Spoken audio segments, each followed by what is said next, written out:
నమస్తేనా. నమస్తేనా అన్న మీ పేరన్నా? నా పేరు మోక గాదిలింగ.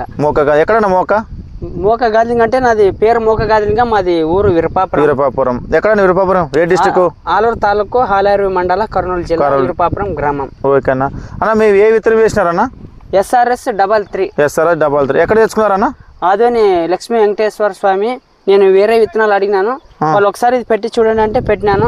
పెట్టిన దానికోసమే ఇది బాగా ఎట్లుందన్న? బాగుందన్న మీకు? బాగుంది. ఒకసారి చూపాను సైడ్ కొమ్మలు కానీ బ్రాంచెస్ కానీ. నా ఇప్పటికి 40 రోజులు అయిందన్నా. కాపు చూడండి, కాయ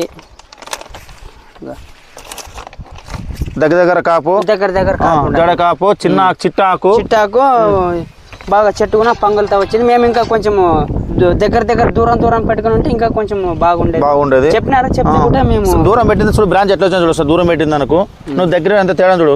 కొమ్మలు దగ్గర చెప్పినారు, ఇచ్చేటప్పుడు చెప్పినారు, కానీ మేము పెట్టించుకున్నాం.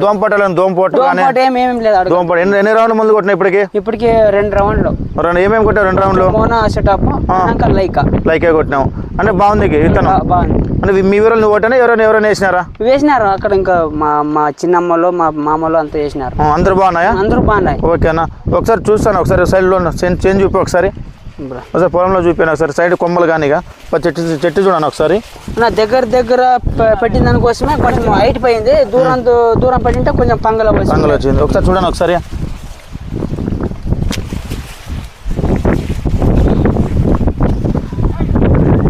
అన్న మీ పేరేమన్నా?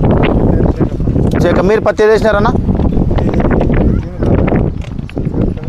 వేసినాడన్నా? వేసేవా లేదా అన్న? మీకు ఎట్లుందన్న పత్తి? శ్రీరామ 33 పర్లేదా? చూడు కాపు కానీ ఏమన్నా ఒకసారి చూడండి. ఒకసారి ఎట్లుంది చెట్టు కానీ అన్న? ఒక చెట్టు అనేది ఒకసారి చూడండి ఒకసారి. ఎన్ని కొమ్మలు ఉన్నాయి కింద నుంచి బ్రాంచెస్. అంటే కాయ ఎప్పుడైతే మొక్కని దూరంగా నాటుకున్నాడో దానికి బ్రాంచెస్ ఎక్కువ ఉన్నాయి. దగ్గర కాపు, చిట్టు కాపు, అసలు దోమపడి అసలు ఏమేమి లేదు. ఇప్పుడు ఎన్ని ఉంటాయి పూతలు దీనికి? ఒక్క మొక్కకి దండిగా ఉంటాయన్నా? 40 నుంచి 50 ఉంటాయి. ఉంటాయేమి? అందాజకి చెప్పండి. 40 నుంచి 50.